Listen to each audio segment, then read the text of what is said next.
Welcome to the Fantasy Football Show on Sikkim 365 Radio, presented by Brotherwell Brewing. It's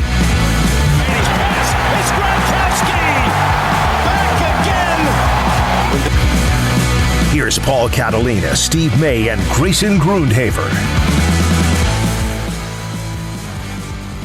Welcome into the Fantasy Football Show here on Sikkim 365 Radio, 365 Sports on the NFL channel. Please like and subscribe to the NFL channel if you have not already. And if you haven't, you'd be most of America. So we need to get that flip. We need that number flipped, guys, to most of America subscribe to us and not most of America not subscribe to us. Of course, Paul Catalina, Steve May, Grayson Grundhaver from our Austin Bureau. And we're, of course, brought to you by Brotherwell Brewing. Oh, I already opened mine. Sorry. Steve got going a little early, but here we go. I missed it last week. That's delicious. Did trivia there last week without you, Steve. Went well. I mean, I missed you. I missed Grayson, but it was what it was. And last week, Grayson and I did a fantastic show. Grayson, how did your fantasy football week go last week? This was actually the best week. I mean, a lot better than week one, and so really enjoyed it. Got a lot of wins, so it was fun. Steve, how you doing? Not well. Not well? Nope. Okay, well, we'll get into that. Yep. I went 0-3 week one and chugged a beer on the show last week. I don't know if you saw that, Steve, because it was that bad. But this last week, you know, I played all close games, but won them all. And there by the grace of Aaron Jones in two of them. There you go. May God bless him and keep him safe. It was fantastic.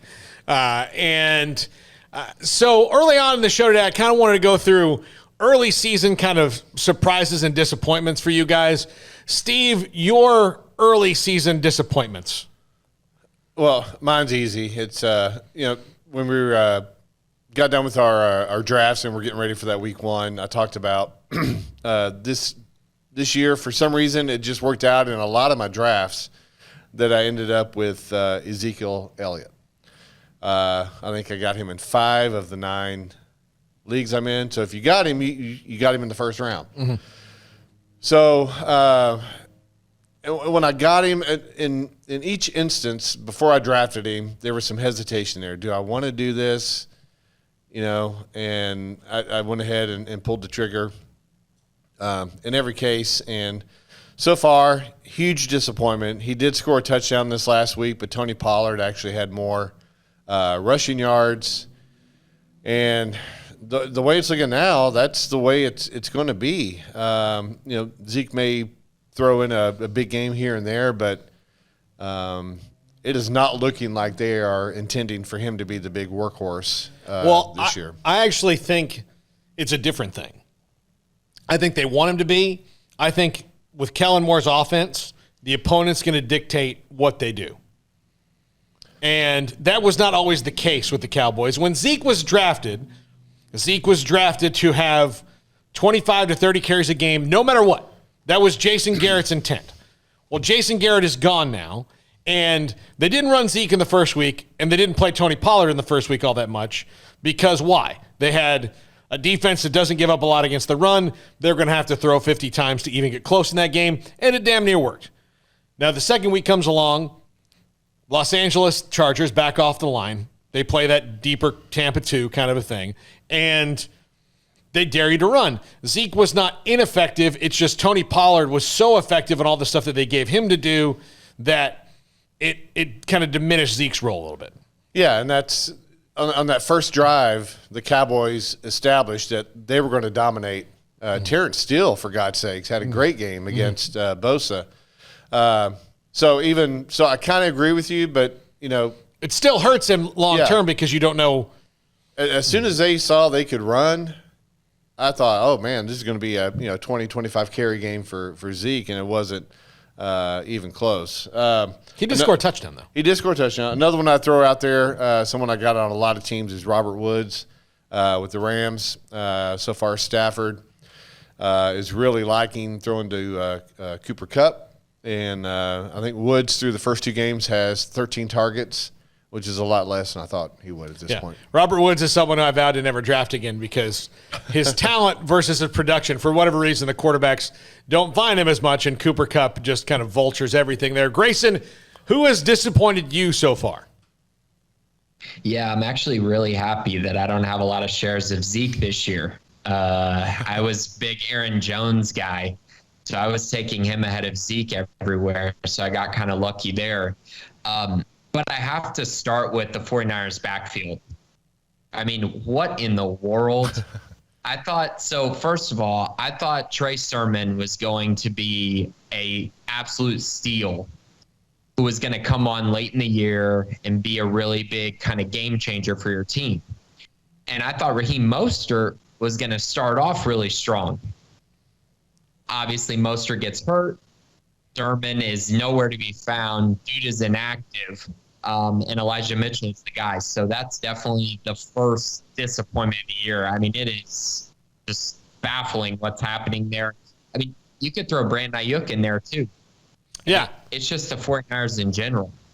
Yeah, I got Brandon. We talked about this last week. I got Brandon Naiokin in a lot of leagues because Deebo Samuel usually went before I was taking, and I love Deebo Samuel. I love what they do with Deebo Samuel. I think he is going to be one of those guys who's like a third-round guy next year for everybody because they use him so much. Right. And they do all kind of different crazy things with Deebo Samuel. So I didn't get Deebo, and I kept him. I rostered him in 2 leagues last year all season long despite his injuries. Used my IR spot for Deebo Samuel. I like receivers named Samuel. I like Curtis Samuel as well. Again, when he plays, he's usually pretty darn productive. We haven't seen that yet with Washington, but we'll see when he gets back. Yeah. I'm pretty sure that Taylor Heineke will make use of him. But the 49ers, the Brandon Ayuk thing is really disappointing. And then when you hear last week, they asked Kyle Shanahan about him. He's like, yeah, well, he's got some work to do. He's got to play better than the guy in front of him. And you're thinking, it's your first-round draft pick from a year ago. Yep. That's not going to – who really closed out the year well in spite of quarterback tragedy last year in San Francisco. So, yeah, Brandon Ayuk was a disappointment to me. So far to me, I mean, I wasn't expecting him to be – he was hurt last week. I mean, he got 2 touchdowns in week 1. I was kind of like backed into a corner drafting him, but Josh Jacobs, disappointed that Jerry Jeudy got hurt. And Jerry Jeudy and Raheem Mostert, too, are in the same category of Jerry Jeudy was starting out like a house on fire. Yep. Now Cortland Sutton looks like he's a must-play guy in his absence. And Josh Jacobs scored 2 touchdowns, Raheem Mostert had 2 carries for 20 yards and then got hurt. He was averaging 10 yards a carry and got hurt. Yep. So that's just a gut punch. That's kind of his MO. Yeah. Yep. But, you think like, okay, if I can get through a few weeks until – the other thing is with running backs a lot of time, I just want to get through the first few weeks until we can find that guy on waivers who can be your steady RB2, even though, it's nothing great. Right. Get through the first few weeks, find out who he is. If he can get me through before he gets hurt, but don't get hurt, with 11 minutes to go on the clock in the first quarter. Like that's not going to help me out any. But some pleasant surprises through the first couple weeks. Michael Pittman Jr. Really played well. I got him on several teams. And but Carson Wentz has 2 sprained ankles. So that guy will get hurt like peeing. He would just he'd be the first out. He was peeing at halftime and strained something. So who was a baseball player several years ago that got hurt sneezing? Odom McDowell. Is that who it was? It's Odom McDowell. Yes, got hurt sneezing. Yes, yeah. Those are the things he would. Mike Gesicki had a nice rally in week 2. Yep. That might have been because Jacoby Brissett had to come into the game and maybe is a little more comfortable with using all the receivers as where Tua is not. But there are some guys that I think you'll see grow into roles. But one of my favorite ones is I drafted Rondale Moore in our league, Steve, and that paid off huge last week. And I had 2 Cardinal receivers in. I'm keeping them in because they're throwing the ball over the field. They're doing great. And Rondale Moore is probably the one of the top waiver pickups for this week. Yep. I would think, Christian Kirk will play out his contract there, but he looks to me like he's a guy who's going to wind up somewhere, that might use him a little differently. Yeah. Yep. I agree. In the future. But guys, other things you noticed, Steve, from week 2? Derrick Carr is playing really well. Yeah. With the Raiders. The Raiders are 2-0. So Derrick Carr is someone that probably went undrafted in most leagues. So if you're a little frustrated right now with whoever you got at quarterback, you can probably plug him in. Kirk Cousins is playing well. Cousins was probably drafted, but then you probably also took a flyer on, Justin Fields or Zach Wilson or somebody younger like that, and Cousins is actually playing very well. Running backs, I got Damian Harris in a lot of leagues, and he's actually doing well. He's not the total workhorse there, but he's clearly getting most of the carries for a Patriot team that likes to run, so that's been a nice pickup. David Montgomery for the Bears has been doing well. And then you already mentioned Cortland Sutton coming back from that injury, and now with Judy out, Sutton is the man. Well, I remember in our draft, Steve, and Grayson, you'll get a kick into this. People drafted Patrick and Hamler, both of them who are okay receivers, but I kept thinking, why is nobody – because I was thinking, if nobody takes Cortland Sutton with this pick, I'm getting him. Even though I had Jerry Jeudy, I was like, I'm taking him because people kind of forgot about him. Well, and even leading up to that week one, the Broncos were kind of quiet on what Sutton's status was. But he's doing great. And then Jamar Chase, who we got beat up during preseason because of all of his drops, but so far through 2 weeks, he's doing great. You probably drafted Kirk Cousins and then dropped him because of the whole COVID thing, too. A lot of people didn't draft him because of the whole COVID thing. Grayson, anything that stood out to you through the first 2 weeks? Yeah, guys. So 2 big things of guys who I actually predicted to be breakouts this year. The first one is Mike Williams, the wide receiver for the Chargers. Bold prediction, I think he's going to be a top 20 wide receiver the rest of the season. Shockingly to most people, he's younger than Calvin Ridley. I mean, he is still a very young player who just hasn't been healthy. And he's shown flashes, but now he's getting the target share that he needs. And he is a superstar, and Herbert is a guy who's going to find him and target him. And he and Allen are very safe plays every week now. And then the other kind of thing that I've noticed that is really interesting, in my opinion, is everyone was off of the Packers after week 1, and they are going to be just fine. Aaron Rodgers, Devontae Adams, Aaron Jones, they all have set roles, and no one is getting really anything taken away from them. I mean, Adams is the number 1. A.J. Dillon is a complete afterthought, which some people didn't think was going to happen. And so, I'm just a big believer in their offense going forward. Yeah, I have A.J. Dillon on rosters because I have Aaron Jones in case anything happens to my wonderful, sweet, beautiful Aaron Jones. His wonderful, just everything about him. I wanted to toot my own horn real quick. Leading into week 1, I said a sneaky player to grab with that last pick in your draft will be Juwan Johnson. Yeah, from the Saints. He got 2 touchdowns week 1. Not as many targets week 2 because the Saints were horrible. But, again, maybe a good waiver pickup if you need. In Yahoo, I think he's still eligible as a receiver and a tight end. Yeah. The Saints are going to be interesting. Of course, they had all the COVID issues last week that coaches out. But they don't have, and I feel bad for Jameis Winston or Taysom Hill, is Michael Thomas is out. Yeah. So you notice they're not stretching the field because they don't have guys who can do it. Yeah. I mean, Chris Hogan is back playing for them. They don't, Little Jordan Humphrey is not, he's not a guy who's going to stretch the field. They have a lot of underneath stuff.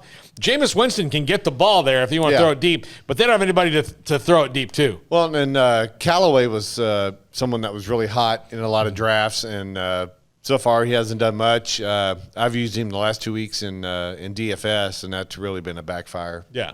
All right, we'll take a break right here. When we come back, start 'em, sit 'em. This is the Fantasy Football Report brought to you by our good friends at Brotherwell Brewing at 300 East Bridge Street right here in Waco. If you're a fan of craft beer, then can do no wrong by going to Brotherwell. Can I mention something real quick?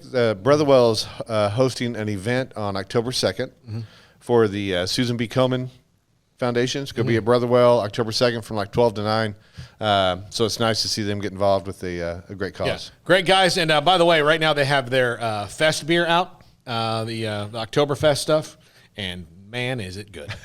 It is delicious. Maybe next week I'll just go down there and get a growler and we can sample that on the air. This is a Fantasy Football Report brought to you by Brotherwell Brewing on 365 Sports and Sikkim 365 Radio. Life is back on, sports bettors, and BetUS has your NBA, NHL, Major League Baseball, UFC, PGA, and yes, NFL betting lines up for their 27th year and live betting on all of it. Log into BetUS.com or call 800-792-3887. That's 800-79-BETUS. BetUS for 125% bonuses with promo code SICK'EM125. Customer service pros are ready to get your phone, social, and online sports betting kickoff started now. Play with the proven mainstay in the industry. BetUS. You bet, you win, you get paid. BetUS.com. Use promo code SICK'EM125. From the first workout to the last practice, sports is an incredible challenge. Hi, this is Dan Ingham with the First National Bank of Central Texas, and we're proud to support each athlete, every parent, and our educators. From families, small businesses, to the biggest industry, we're here to help. With remarkable products like First Free Checking, we've got banking ideas that fuel big dreams. The First National Bank of Central Texas. Familiar faces making local decisions. Member FDIC, Equal Housing Lender. Welcome back into the Fantasy Football Show here on Sikkim 365 Radio, 365 Sports, brought to you by Brotherwell Brewing. For more information, go to brotherwell.com, right there. It's delicious and wonderful. It makes me happy in all the right ways. Please like and subscribe if you have not. I'm Paul Catalina alongside Steve May and Grayson Grundhafer. All right, start 'em, sit 'em. Grayson, let's start off with you and quarterbacks. Okay, the quarterback position this week. My start of the week, a little bit lower on the radar, I think. Trying to dig a little bit, but two names that I love: Justin Herbert, Jalen Hurts. Those are the two that I really want to start in all my leagues that are a little bit lower. They're not inside the top 5 guys. Really like them. But if you're streaming a quarterback, if you're trying to find a deeper kind of guy to find to replace your starter, say you have Ryan Tannehill this week and don't want to play him, I think Sam Darnold, Teddy Bridgewater, Daniel Jones. This is the week of kind of those under-the-radar quarterbacks. They all have great matchups. They all are going to be pretty effective, in my opinion. And so a lot of options this week. Guys I don't like, Ryan Tannehill, mentioned him. Derrick Carr, who I like what he's done this year, and I think he's a guy you have to pick up in leagues. But I don't love him against the Dolphins this week. And then I'm also staying away from Justin Fields. He's going to get his first start. I want to see it to believe it. All right, Steve, your quarterbacks. Quarterbacks I like this week. I like Matt Stafford against Tampa. I think it's going to be similar to what the Cowboys faced. I don't think they'll run very much, so Stafford will be slinging the ball quite a bit. So that should be a good way to build up some stats. I actually like Matt Ryan this week against the Giants. I think this is a win for Atlanta, and I think Kyle Pitts will have a good game, and I think Calvin Ridley will have a good game as well. So those are the two I like. Ones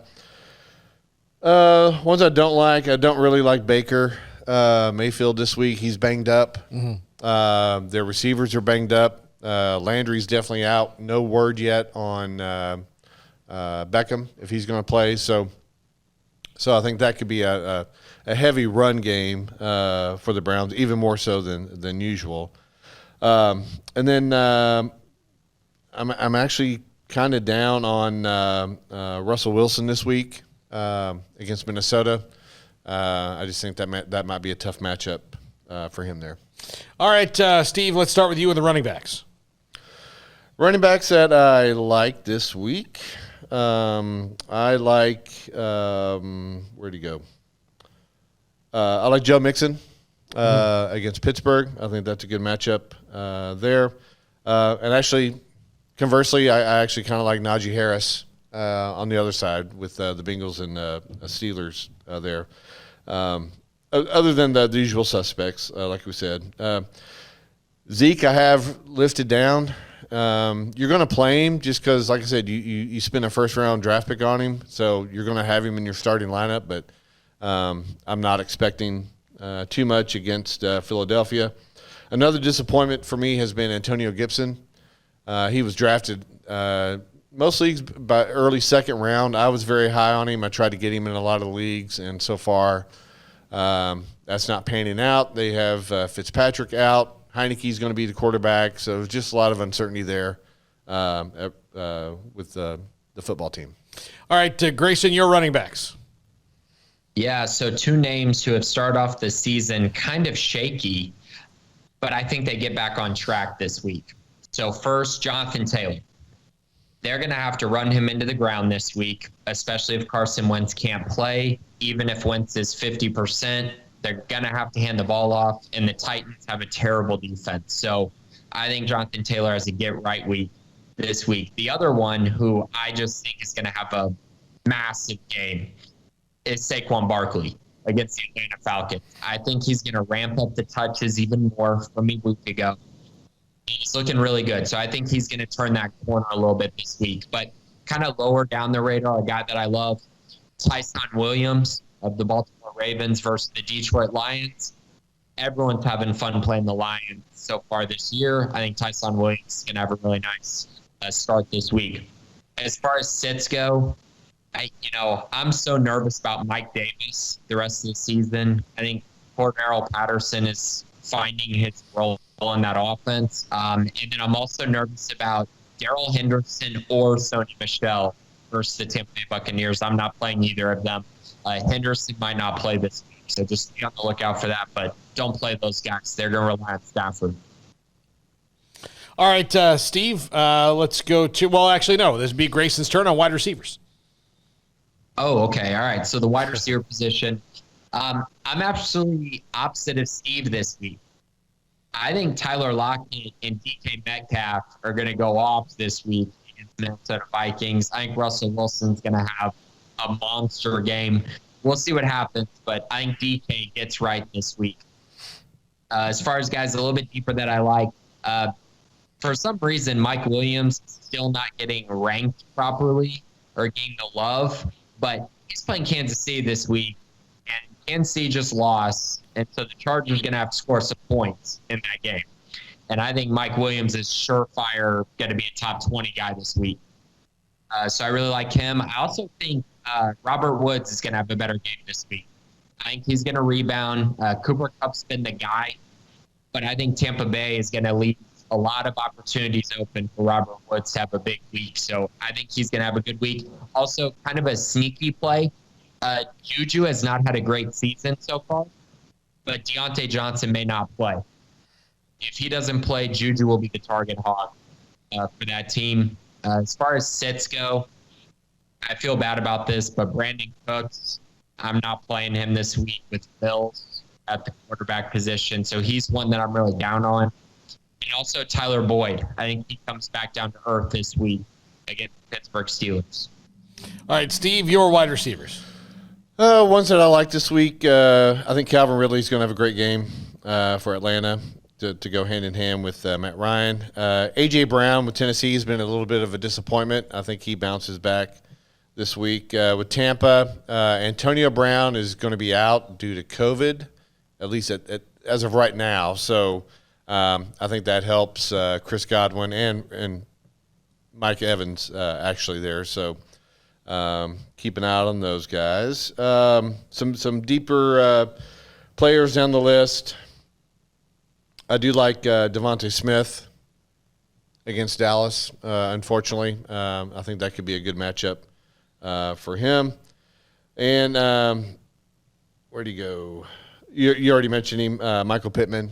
He's been coming on. I think he's going to get a lot of targets, no matter who the quarterback is for Indy. So I like him. I agree with Grayson. I think Robert Woods is going to have this could be his coming out party for the season. Players that I'm going to avoid. You already mentioned Deontay Johnson, just because his status is kind of up in the air. Hollywood Brown with Baltimore. I think Baltimore is going to be able to do whatever they want to on the ground against Detroit. So I think the passing will be limited. So I don't think Brown will have as many target opportunities. All right. And I've decided we're going to skip tight ends because there's really only 5 that you must play, and the other ones you're just kind of guessing. So. Yeah, I was listening to Fantasy Radio today, and once you get past those top 5 guys, everybody else is really kind of in the same group, and it's kind of a crapshoot. You're just hoping one of them catches a touchdown. Yeah. You know, the Tyler Higbees, the Gerald Everetts, those kind of the Blake Jarwins. You're just kind of if you waited late to draft a tight end, you didn't get one of the top ones.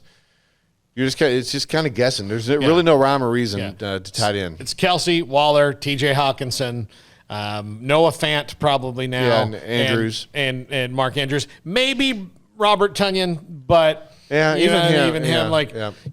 Aaron Rodgers kind of zeroes in for a week, and he knows the matchup problems. And so if you're the matchup problem, it could be Marquez Valdez-Scantling for 1 week, even though that guy couldn't catch COVID. So sometimes, I don't know. It might be, look, you might have a week where Alan Lazard catches 3 touchdowns. That's right. Just because that's Aaron Rodgers has figured out the guy they're going to put on Alan Lazard is not as tall, and he's just going to pick on him. And as of right now, I would probably add Gronk to that top list just because of what he's done so far. And again, with Antonio Brown being out, Gronk would he's got 2 touchdowns. Did you hear what Gronk said this week on the Manning cast? Yes. That basically he doesn't watch film unless he's there at the team facility. Yeah. He doesn't watch extra film. He basically shows up and Brady's like, do this. And he's like, all right, that's what I'll do. He is living the life. Yeah. He's just such a big physical freak that, run this route. Okay, I got it. I'll do it. When we come back, we look at daily fantasy. This is the Fantasy Football Show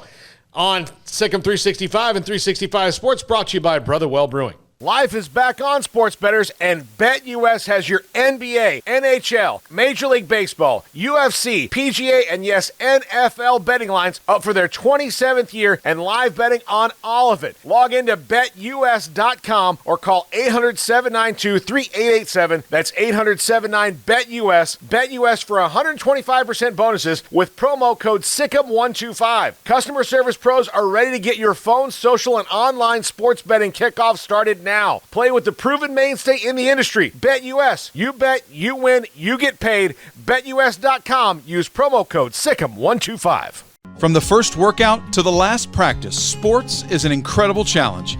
Hi, this is Dan Ingham with the First National Bank of Central Texas, and we're proud to support each athlete, every parent, and our educators. From families, small businesses, to the biggest industry, we're here to help. With remarkable products like First Free Checking, we've got banking ideas that fuel big dreams. The First National Bank of Central Texas. Familiar faces making local decisions. Member FDIC, Equal Housing Lender. Welcome back into the Fantasy Football Show here on Sikkim 365 Radio, 365 Sports. Paul Catalina, Steve May, Grayson Grunhafer, brought to you by our dear friends at Brotherwell Brewing. Would it surprise either of the two of you that in my category and trivia last week at Brotherwell, which was 80s and 90s sitcoms, something, Steve, you would have loved, yes, that no one there remembered anything about the show Perfect Strangers, a show I'm almost willing to bet my life on that Grayson has not seen? I have no idea what that is. Yeah. But, Steve, you remember Perfect Strangers. I do. Yeah, see? Yeah. I just figured, I'm going to ask 2 hard questions in this thing, and they're both going to be about Perfect Strangers. I will say of the 80s sitcoms, that was probably one of my least favorite. Oh, it's terrible. The Balky character was incredibly annoying. That's why I picked it. Yes. Yeah. So, okay, here are the 3 hard questions I asked. And let's see if Steve can do them. Okay. I won't, but go ahead. All right.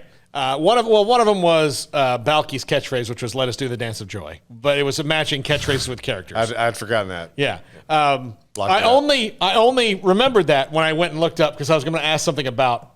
Okay, what was the island that Balky was from? Oh God. Mypos was the island. Okay. Yep. So I asked that, Yep. and then the first question I asked was, which country singer sang the theme song to "Who's the Boss"? To Who's the Boss? Yes. Oh, man. And he is not an A-level country singer. He has at best been at B- level, but he did a duet with Garth Brooks. Steve Wariner. Oh, gosh. Yeah. So. Yeah. What city did Perfect Strangers take place in? I think it was Chicago. Was it? Yeah, it was Chicago. Okay. Yeah. So, Yeah. yeah. That was a deep cut. I know, but I mean, the other ones were like, what was the name of the dog on Frasier? Yeah. Like most of the catchphrases were like, "How you doing?" It's Joey from Friends. Yeah. What are the 6 friends' last names? What was the name of Uncle Jesse's band? Those are hard. Not hard. The 6 friends' last name: Geller, Bing, Tribbiani, Buffet, Green. Come on, it's easy enough. Grayson, are you lost here? I mean, I know the Friends ones. I mean, I know some of those, but I have no idea about this Perfect Strangers thing. Uncle Jesse's band. What was it on Full House? I know that one. I have a T-shirt. Oh, I had no idea. Jesse and the Rippers. I actually have a T-shirt. See? There you go. See, those are things that we went over with, and this has been a long spot for Brotherwell. They have a fantastic trivia every Thursday night. You should go by and do it. Even if I or Steve or we're not hosting, it's still fun, and they have a good time. They gave me the category, and most people did okay with it. Yeah. Yeah. Good deal. But Perfect Strangers was known only to me and Google, apparently. So, all right, Daily Fantasy. Who are guys that you both like this week in Daily Fantasy?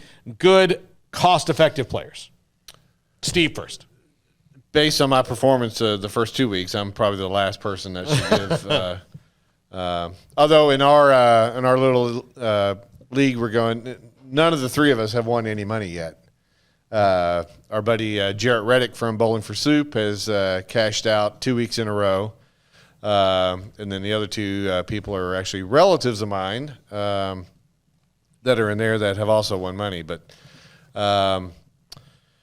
so, I already mentioned Matt Ryan. He's at, depending on which site you're looking at, he's at 5,400, which could be a budget play. You could plug him in and then spend a little bit more money elsewhere. Kirk Cousins comes in at 6,300, which again is a nice price point there for quarterback. For running backs, let's see here. Who? You seem discouraged, Steve. I am because with this we're talking real money. Yeah. And usually, if my season-long fantasy teams didn't do well, I could offset that by having a good day with daily. And so far, the first 2 weeks of the season, that has not been the case. Running backs, I think Miles Sanders could have a good game against Dallas. Unfortunately, he's at 6,200.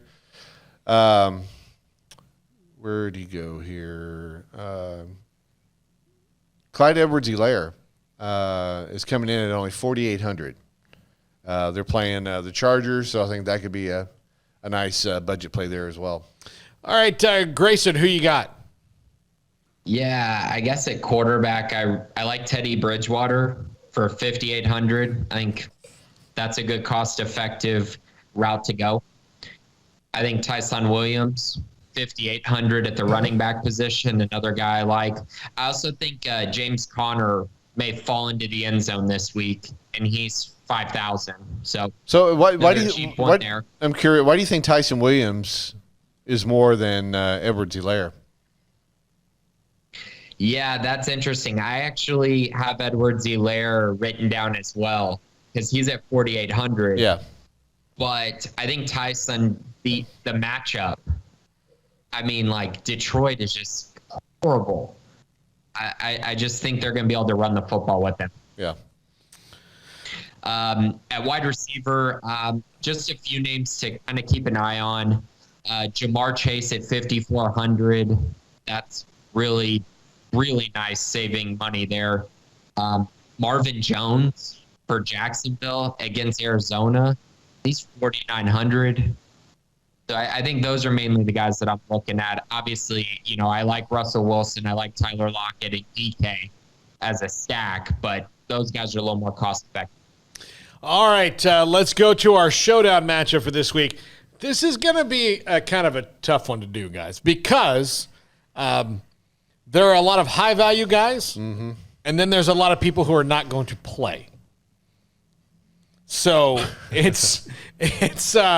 it's a little tricky this week with the Panthers and Texans, and the Panthers are by far the better team. The Texans, actually with Tyrod Taylor, could move the ball. So, we'll see. We'll see what Davis Mills can do. All right, Steve, your first pick since you were not here last week, and feel like you need a little pick-me-up. You feel a little discouraged. Yeah. Maybe you do this right, like you can get going. So we're picking the captain here, huh? We're picking the captain here. Mind you, the Panthers have the number one defense in the league right now. Yeah. Phil Snow, Matt Rule. We could put the defense in as a captain. Couldn't Well, that is very cost effective at $9,300. Just by comparison, Christian McCaffrey is $20,000. The only way the defense pays off is if you get some turnover. So they got Davis Mills starting. How much are they going to let him loose? Are they going to let him throw the ball a lot? So even though that is tempting, and I do think we probably should have the Carolina defense somewhere in there, I'm not going to put him in as the captain. McCaffrey's too expensive to plug in there. So I will put in Sam Darnold. At 16-8. Okay, you're doing this. It's 16-8. 33,200 left. Grayson, your draft pick, sir. Yeah, I mean, he's got to be in our lineup because he's the only sure thing. Christian McCaffrey is going in our lineup. Yeah. Okay. We're now down to $19,800. So, an average salary per player of $49.50. So we've got to get some deep discounts here, guys. Yep. We'll go ahead and put the Panthers defense at 6,200 in. Okay. I'm bargain shopping right now for this. Who's the backup? Because Hubbard is having a knee scope, correct? Hubbard is he's out. I'm almost positive. He's not listed as anything on here, but that doesn't mean. So I wonder who's the back. Like I'm envisioning a game script here. Like they get up by so much that McCaffrey doesn't need to play as much, and his backup, whoever Royce that is, Freeman, for $400.